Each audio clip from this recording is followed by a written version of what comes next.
और अभिमानी व्यक्ति बड़ा खतरनाक होता है, लालची व्यक्ति बड़ा खतरनाक होता है।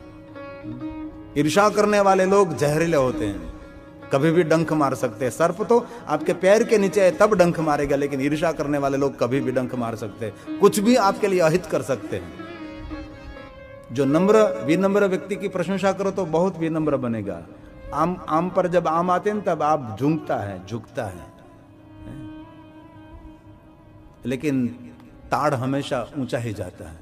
यह अहंकार का प्रतीक माना जाता है और हमारा सबसे बड़ा शत्रु माना जाता है अभिमान, अहंकार। नम्रता विनम्रता हमारी सफलता है। अभिमान अहंकार घमंड बहुत खतरनाक है। अभिमान को तो नरक का द्वार भी माना जाता है ना। भगवान विष्णु नारद का अभिमान देखकर शिव जी की स्तुति करने लगे। देखो, दूसरों की गलती देखकर अपनी गलती को सुधार लेना वो सज्जनों का लक्षण माना जाता है। कोई दूसरे व्यक्ति गलती करता है और अपनी गलती सुधार लेना ये बहुत बड़ी बात होती है। हम कभी ऐसी भूल नहीं करेंगे। आज विष्णु भगवान महादेव को याद करके कह रहे हैं, भगवान कभी अभिमान नहीं आना चाहिए, हमारी रक्षा करो अहंकार से, हमारी रक्षा करो अभिमान से। हम नम्र विनम्र बने रहें, हम सरल बने रहें, हमारी वाणी में मधुरता बनी रहे। ऐसे भगवान को प्रार्थना करने लगे। और बहुत दिल से मैं कहता हूं, भगवान ने धन संपत्ति वैभव सामर्थ्य दिया है, कभी अभिमानी नहीं। पद मिला है, बड़ा साम्राज्य मिला है, तो जितना हो सके इतना सरल बने रहिए। हमने बहुत कुछ दुनिया में देखा है।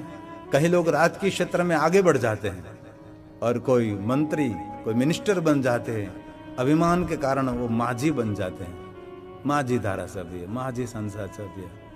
और जो पद मिला है कभी माझी नहीं, रोज हाजी रहना चाहिए। दुनिया हाजी हाजी करती रहे। जो पद मिला है ईमानदारी पूर्वक जो पद, पूरे पद को दिपाता है। लेकिन बहुत कम लोग होते हैं, अहंकार अभिमान में डूब जाते, खत्म हो जाते हैं दुनिया उनकी। ऐसे बहुत सारे व्यवस्थापकों मैंने, बिजनेसमैनों को देखा है, ऐसे दुकानदारों को मैंने देखा है, वाणी के अभिमानता के कारण वो खत्म हो जाते हैं, कभी नहीं। ऐसे बहुत डॉक्टरों को हमने देखा है, उसकी वाणी की कटुता के कारण कोई दर्दी वहां नहीं आते। डॉक्टर की 50% दवा, साहब आप डॉक्टर है, आप बुरा नहीं मानना, डॉक्टर की 50% दवा उसकी जीभ पर रहती है। दर्दी को 50% एकदम सही कर देते हैं, अपनी जुबान से कर देते हैं। कुछ भी नहीं है, सामान्य रोग है, ये तो मिट ही जाएगा। वाणी में बहुत बड़ी ताकत होती है, शब्दों में बहुत बड़ी ताकत होती है। क्रोध बहुत देर तक नहीं रहता। क्रोध आपके घर में थोड़ी देर तक रहता है, लेकिन बहुत कुछ सर्वनाश कर देता है। क्रोध बड़ा भयंकर शत्रु माना जाता है। हम सब समझते क्रोध नहीं करना चाहिए, लेकिन कभी कभी कोई भी मनुष्य से हो भी जाता है।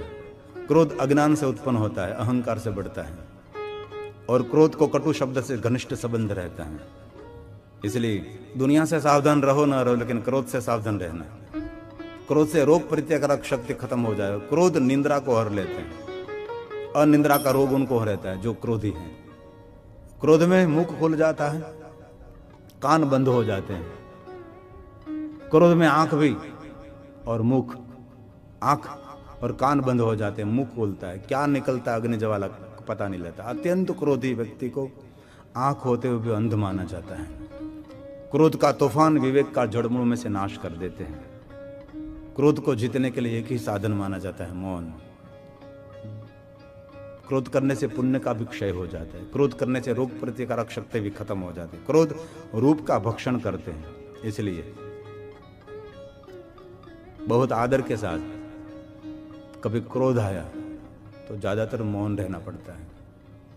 हमने एक लेख में सुना था, एक पल का क्रोध 72 घंटे तक अपने ज्ञान तंतु में कंपन करता है। 72 क्लॉक लगातार ये जो करोड़रज्जु है ना, यहाँ पूरा शरीर का संदेशा व्यवहार करते हैं, उनमें कंपन रहता है। इसलिए क्रोध, अति होशियारी, अति हर्ष, अति हंसना, अति की कोई गति नहीं। मुझे कहना नहीं चाहिए, मैं क्षमा चाहता हूं। अहंकारी को गिराना है तो उसकी खुशामद करते रहो, गिर जाएगा। और एक बात मैं दिल से कहता हूं, सबसे बड़ा श्राप माना जाता है शिव भक्ति से वंचित रहना। ये सबसे बड़ा श्राप माना जाता है।